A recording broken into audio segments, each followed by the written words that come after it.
اعوذ باللہ من الشیطان الرجیم بسم اللہ الرحمن الرحیم الحمدللہ رب العالمین والصلاة والسلام علی سید الانبیاء والمرسلین۔ آج کی ہماری کلاس تجوید کے حوالے سے ہے۔ جیسا کہ ہم اپنے مختلف کلاسوں کے اندر نئی نئی چیزیں، نئے نئے طریقہ کار سیکھ چکے ہیں الحمدللہ، اور ہم نے سب سے پہلے 4 قاعدے قانون اپنے پہلے چیپٹر کے اندر سیکھے، اور ان قانون میں جو قاعدے لگ رہے تھے نون ساکن اور تنوین کے، ہم نے ان قاعدوں کو سیکھا، جس میں اظہار، اخفاء، ادغام اور اقلاب ہے۔ اور پھر ہم نے ان قاعدوں کے اندر سے ان کی مثالیں نکالی اور ان کو پڑھنے کا طریقہ جانا۔ اس کے ساتھ ساتھ ہم نے اپنے اگلے سبجیکٹ کے اندر، سبق کے اندر مخرج کے حوالے سے سیکھا کہ مخرج کیا چیز ہے، مخرج کیسے کرنا چاہیے، مخرج کی پہچان کیا ہے۔ تو آج الحمدللہ ہم کافی ساری چیزیں سیکھ چکے ہیں، اور ہم اپنی نشست کو اسی طریقے سے آگے لے کے جا رہے ہیں۔ اور آج کا جو ہمارا ٹاپک ہے، آج کا جو ہمارا موضوع ہے، وہ ہے وقف۔ وہ ہے وقف۔ تو آج ہم ڈیٹ ڈالتے ہیں 31/1/24۔ تو آج کا جو ہمارا ٹاپک ہے، جو ہمارا چیپٹر ہے، اور جس موضوع پہ ہم نے بات کرنی ہے، اس کا نام ہے وقف۔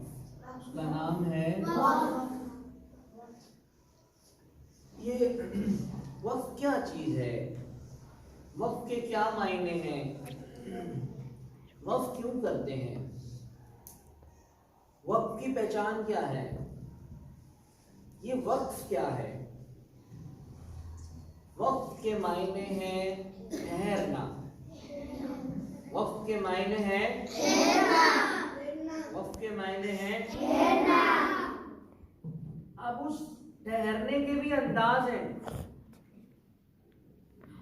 کہ بعض اوقات قرآن کریم کو پڑھتے ہوئے انسان وقف سے وقف تک نہیں پہنچ پاتا، وقف سے وقف تک نہیں پہنچ پاتا۔ میری بات شاید آپ کو سمجھ میں نہیں آئے، اب اس کو سمجھاتا ہوں اس بات کو۔ میں نے کہا وقف کے معنی ہے ٹھہرنا، وقف کے معنی ہے ٹھہرنا۔ یہ ہے جناب وقف۔ یہ ہے کیا؟ وقف۔ قرآن کریم کو پڑھتے ہوئے آپ کو جو وقف ملے گا وہ ایسا ملے گا، گول دائرہ۔ کیا؟ گول دائرہ۔ گول دائرہ۔ گول دائرہ۔ گول دائرہ۔ الحمدللہ رب العالمین، گول دائرہ۔ الرحمن الرحیم، گول دائرہ۔ مالک یوم الدین، گول دائرہ۔ ایاک نعبد و ایاک نستعین، گول دائرہ۔ اس دائرے کے اندر ہوں گے نمبر۔ الحمدللہ رب العالمین، ایک آ گیا۔ الرحمن الرحیم، تو یہ کیا ہے؟ یہ گول دائرہ ہے وقف۔ گول دائرہ ہے اور اس کے اندر جو نمبر چل رہے ہیں وہ ہے ان آیات کے نمبر، ان آیات کے نمبر۔ آپ پڑھیں گے قرآن پاک، چھوٹی سورت پڑھیں یا بڑی سورت پڑھیں، آپ کو اس کے اندر نمبر ملیں گے۔ وہ نمبر یہ بتائیں گے، وہ نمبر یہ بتائیں گے کہ یہاں پر کتنی آیات ہو چکی ہیں اس سورت کی۔ اچھا، مزید بات یہ ہے، ہر سورت جب آپ شروع کریں گے، ہر سورت جب آپ شروع کریں گے تو اس کے نمبر شروع سے سٹارٹ ہوں گے۔ اگر آپ قل هو اللہ احد بھی دیکھیں گے تو پھر وہاں بھی 1 سے شروع ہوگا. ہمارے لیے کتنی آسانی ہے. اگر ایسا ہو جاتا کہ شروع سے لے کے آخر تک نمبر چلتے ہوئے ہی آتے تو آخر میں تو ہزاروں نمبر پہنچ جاتے. ہمارے لیے مشکل ہو جاتی. یہ ہمارے لیے آسانی بن گئی کہ ہر سورت کی آیات نمبر الگ ہو گئے. ہر سورت کے آیات نمبر الگ ہو گئے. تو یہ جو گول دائرہ ہے یہ ہے آیت پوری ہونے کی نشانی. آیت پوری ہونے کی نشانی کیا ہے؟ آیت پوری ہونے کی نشانی. یہ دیکھیں آیت پوری ہونے کی نشانی.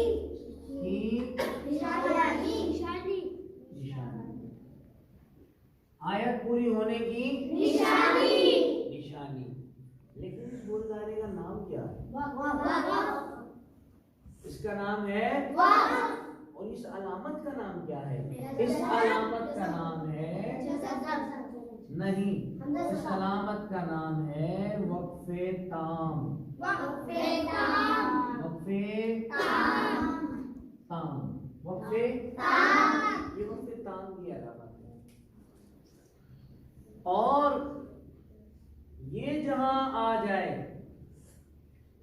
یہ جہاں آ جائے وہاں پر آواز اور سانس دونوں چیزوں کو توڑ دیا جاتا ہے. دونوں چیزوں کو توڑ دیا جاتا ہے. یہ گولدارہ جہاں پر آ جائے وہاں آواز اور سانس توڑ دیا جاتا ہے. ابھی ہم صرف یہ سمجھ رہے ہیں کہ وقت کیا ہے. وقت کیا کتنے طریقوں سے جاتا ہے وہ ٹاپک ہی الگ ہے. وہ لمبا ٹاپک ہے. وہ ایک لمبا ٹاپک ہے. اس پر ایک تفصیلی بات ہوگی. اس کی حالتیں نکلیں گی. زبر کی حالت میں وقف کیسے کرنا ہے، زیر کی حالت میں وقف کیسے کرنا ہے، پیش کی حالت میں وقف کیسے کرنا ہے، دو زبر میں وقف کیسے کرنا ہے، دو زیر میں وقف کیسے کرنا ہے، دو پیش میں وقف کیسے کرنا ہے. وہ حالات نکلنے کے بعد وہ چیزیں سمجھنا ہے. وہ ٹاپک الگ ہے، وہ بات الگ ہے. ابھی صرف یہ سمجھنا ہے کہ یہ دائرہ کیا ہے. یہ دائرہ کیا ہے؟ تو اس دائرے کا نام ہے وقف. اور یہ ہے وقف تام کی علامت. کس کی علامت؟ وقف تام کی علامت. وقف تام کی علامت. اور یہ کیا ہے؟ آیت پوری ہونے کی نشانی. جہاں پر وقف ہو، جہاں پر وقف آ جائے وہاں پر آواز اور سانس کو توڑ دیا جاتا ہے. تو میں نے کہا میں آپ کو سمجھاتا ہوں کہ وقف کا مطلب ہوتا ہے ایک دائرے سے دوسرے دائرے تک پہنچنا. ایک دائرے سے دوسرے دائرے تک پہنچنا. جیسے الحمدللہ رب العالمین ہے، ایک آ گیا. اب الرحمن الرحیم دوسرا. ٹھیک ہے. اب جب الرحمن الرحیم آئے گا اور دو آئے گا تو ہم نے پورا پڑھنا ہے الرحمن الرحیم. الرحمن الرحیم. الرحمن الرحیم. میں لکھ کے دکھا دوں تاکہ آپ لوگوں کو آسانی ہو جائے. جیسے ہم پڑھتے ہیں الرحمن الرحیم.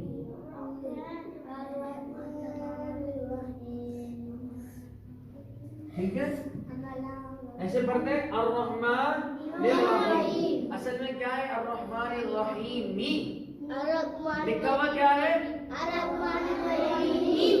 لیکن ہم پڑھتے ہیں الرحمن الرحیم. ہم وقف کرتے ہیں تو میں نے کہا حالات جاننا وہ بات کی باتیں ہیں کہ وقف کیسے کرنا ہے. دیکھو یہاں زیر آ گیا، زیر کی حالت میں کیسے کرنا ہے. تو ہم بات کر کے واپس آتے ہیں. وقف کا مطلب ہوتا ہے ایک دائرے سے لے کر دوسرے دائرے تک پہنچنا. ایک دائرے سے لے کر دوسرے دائرے تک پہنچنا.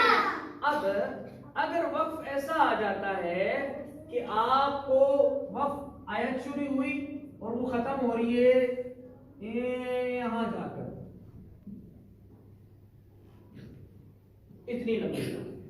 اب آپ کی جو سانس ہے وہ سانس آپ کی، آپ نے یہاں سے پڑھا، پڑھتے پڑھتے یہاں سانس رک گئی، اسٹاپ ہو گئی، یہاں سانس، اور اگر یہ وقف آپ درمیان میں کریں گے، یہ وقف آپ اگر درمیان میں تو یہاں آپ کریں گے اعادہ. کیا کریں گے؟ کیا کریں گے؟ اعادہ کیا ہے؟ اعادہ ہے ساتھ والے الفاظ کو لوٹا کے پیچھے سے، یعنی ہم ایک حرف کو ملا کے دوبارہ سانس لے کر اپنے وقت تک دوبارہ سب سے پہلی کوشش وقت کے اندر یہ کی جاتی ہے کہ ہم ایک آیت سے لے کر دوسری آیت تک پہنچیں. سب سے پہلی کوشش کیا کرنی ہے؟ ایک آیت سے لے کر دوسری آیت تک پہنچیں. لیکن ایک چیز کا خیال کرنا، قواعد آپ کے پورے ہونے چاہیے، آپ کی کھینچنے کے طریقہ کار صحیح ہونے چاہیے، آپ کا موٹا باریک پڑھنے کا طریقہ صحیح ہونا چاہیے، آپ کا گننا مت صحیح ہونا چاہیے. ان تمام چیزوں کو صحیح رکھتے ہوئے آپ نے ایک آیت سے دوسری آیت تک پہنچنا ہے. اور اگر آپ ایک آیت سے دوسری آیت تک نہیں پہنچ پا رہے تو اس کے بیچ میں آپ نے کرنا ہے وقف. اس کے بیچ میں آپ نے کیا کرنا ہے؟ وقف. کہاں پہ کرنا ہے؟ جہاں تک آپ کی سانس جا رہی ہے وہاں تک اپنے آپ سانس کو لے کے جانا ہے. جہاں الفاظ ختم ہو رہا ہے وہاں پر کرنا ہے وقف. اور اس وقف کرنے کے بعد آپ نے کرنا ہے اعادہ. کیا کرنا ہے؟ مثال کے طور پر میں آپ کو کیسے بتاتا ہوں کہ کوئی ہم بڑی آیت لے لیتے ہیں. بڑی آیت کیا لے لیتے ہیں؟ الف لام میم لے لیتے ہیں. چلو پہلا پیج تو ہر بچے کو یاد ہے. اب الف لام میم ذالک الکتاب لا ریب فیہ ھدی للمتقین. اب دیکھو، الذین یؤمنون بالغیب ویقیمون الصلاۃ ومما رزقناہم ینفقون. یہ ہو گئی پوری آیت. یہ ہم یہاں سے یہاں تک پہنچے. اب دیکھیں اب ہم اعادہ کیسے کریں گے. الذین یؤمنون بالغیب ویقیمون الصلاۃ. سانس رک گئی. کیا کر لیا؟ وقف. کیا کر لیا؟ اب ہم پیچھے سے ملائیں گے وَيُقِيمُونَ الصَّلَاةَ وَمِمَّا رَزَقْنَاهُمْ يُنْفِقُونَ. ہم اس پیچھے سے ملانے کو اعادہ کہتے ہیں. اور پھر ہم اپنے وقت تک واپس پہنچیں گے. یہ ہے ایک دائرے سے دوسرے دائرے تک پہنچنے کا صحیح طریقہ. لیکن اس میں ایک اور چیز بھی ہے. اس میں خالی یہاں پہ بات پوری نہیں ہو رہی. مسئلہ ایک اور ہے. خالی یہاں پہ بات پوری نہیں ہو رہی. کچھ اور چیزیں بھی ہیں، کچھ اور علامات بھی ہیں ان کے علاوہ جن کا بھی قرآن پاک میں حصہ ہے، جن کا قرآن پاک میں حق ہے، جو وقف سے متعلق ہے. جو وقف سے متعلق ہے وہ کیا کیا ہے؟ اگر پڑھتے ہوئے میم آ جائے، اگر پڑھتے ہوئے صاد آ جائے، اگر پڑھتے ہوئے زا آ جائے. کیسے آ جائے؟ آیت میں نہیں آ جائے، عربی میں نہیں آ جائے، یہ الگ سے لکھا ہوا آئے گا. یہ الگ سے لکھا ہوا آئے گا. ساتھ ہی لکھا ہوا آئے گا. یہ الگ سے لکھا ہوا آئے گا. سلے آ جائے. جس طرح یہ گول دائرہ لکھا ہوا آتا ہے، لام الف لا لکھا ہوا آ جائے. آپ لوگوں کو شاید یہ چیزیں نہیں لگ رہی ہوں گی کہ میں کیا بتا رہا ہوں، لیکن آپ اپنا قرآن پاک جب کھولیں گے، اب جب آپ اس میں غور سے دیکھیں گے اپنی آیتوں کو، تو ان آیت سے آیت کے درمیان میں آپ کو یہ چیزیں بھی ملیں گی وقف کے لیے. یہ چیزیں بھی ملیں گی. اچھا، ان کی بھی تعریف ہے. میم وقف لازم کی علامت ہے، صاد وقف مرخص کی علامت ہے، زا وقف مجوز کی علامت ہے. اسی طرح جیم وقف جائز کی علامت ہے. یہ علامتیں بھی آپ کو ملیں گی. پھر ان علامتوں کی بھی اپنی اپنی تعریف ہے، ان علامتوں کی بھی اپنی اپنی تعریف ہے۔ ہم ان تعریفوں کو بھی سیکھیں گے، ہم ان کے معنوں کو بھی سمجھیں گے اور ان کی تعریف کو بھی سمجھیں گے، لیکن ابھی ہم نے صرف بحث کی ہے گول دائرے کے اوپر، جسے وقف تام کہتے ہیں، جسے وقف تام کہتے ہیں۔ تو لہٰذا جب بھی آپ قرآن پاک پڑھیں تو اس کو غلط انداز میں نہ پڑھیں۔ جب آپ کی سانس کم ہے تو آیت میں جہاں تک آپ کی سانس پوری ہو رہی ہو وہاں وقف کر لیں، پھر وہاں سے اعادہ کر کے اپنی آیت کو دوبارہ شروع کریں، اپنے وقت کو خراب نہیں کریں، کیونکہ ایک ہوتی ہے بڑی غلطی اور ایک ہوتی ہے چھوٹی غلطی۔ قرآن پاک پڑھنے میں انسان دو قسم کی غلطی کرتا ہے، ایک بڑی غلطی، ایک چھوٹی غلطی۔ بڑی غلطی کو کہتے ہیں لحن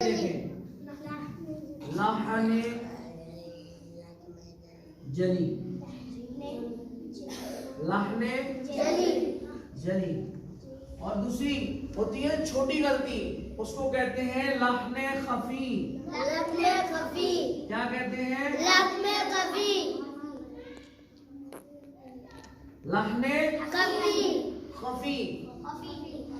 الفاظ پڑھنے میں، قرآن کی آیت پڑھنے میں حروف اور ان کی حالت میں تبدیلی ہو جائے، ایسا پڑھنے والا ایسا پڑھ رہا ہو کہ جس سے پتہ ہی نہیں چل رہا کہ وہ کون سا حروف پڑھ رہا ہے، تو وہ سمجھنے بڑی غلطی کر رہا ہے۔ لحن جلی کرنا سخت گناہ ہے، کیونکہ اس سے حروف اور ان کی حالت میں تبدیلی واقع ہو گئی، اس کی وجہ سے قرآن پاک کا ترجمہ بدل گیا، تبدیل ہو گیا۔ پاؤں اندر پر بیٹھو۔ اور لحن خفی جس سے حروف اور ان کی حالت میں تبدیلی واقع نہیں ہوتی، بہت چھوٹی موٹی موٹا باریک غنہ مد ہلکا پھلکا یہ انسان پڑھتے ہوئے غلطی کر جاتا ہے، اس کو کہتے ہیں لحن خفی، اس کو کہتے ہیں لحن خفی۔ تو بیٹا قرآن کریم کو پڑھتے ہوئے ایسی غلطی بالکل بھی نہ کرو جس سے آپ کے پڑھنے سے آپ پڑھ تو اس نیت سے رہے ہو کہ مجھے ثواب مل رہا ہو، لیکن وہ پڑھا اس نیت سے جا رہا ہو کہ آپ کو اس کا گناہ مل رہا ہو۔ تو کوشش کریں پڑھتے ہوئے اپنے قرآن پاک کو صحیح کریں، اپنی ادائیگی کو صحیح کریں، موٹے کو موٹا پڑھیں، باریک کو باریک پڑھیں، مد کی جگہ پر مد کریں، غنے کی جگہ پر غنہ کریں، قرآن کریم کو ٹھیک کریں۔ مقصد ہے قرآن کریم کو ٹھیک کرنا، اس کے لیے آپ کو کرنی ہوگی محنت، اس کے لیے ہم سب کریں گے محنت، اور انشاءاللہ ایک دن ہم بہت اچھا انداز میں، بہت بہترین انداز میں کلام پاک پڑھنے والے بہترین قاری بن جائیں گے۔ اللہ تعالیٰ ہم سب کا پڑھنا سننا اپنی بارگاہ میں قبول فرمائے، آمین ثم آمین۔ صلو علی الحبیب۔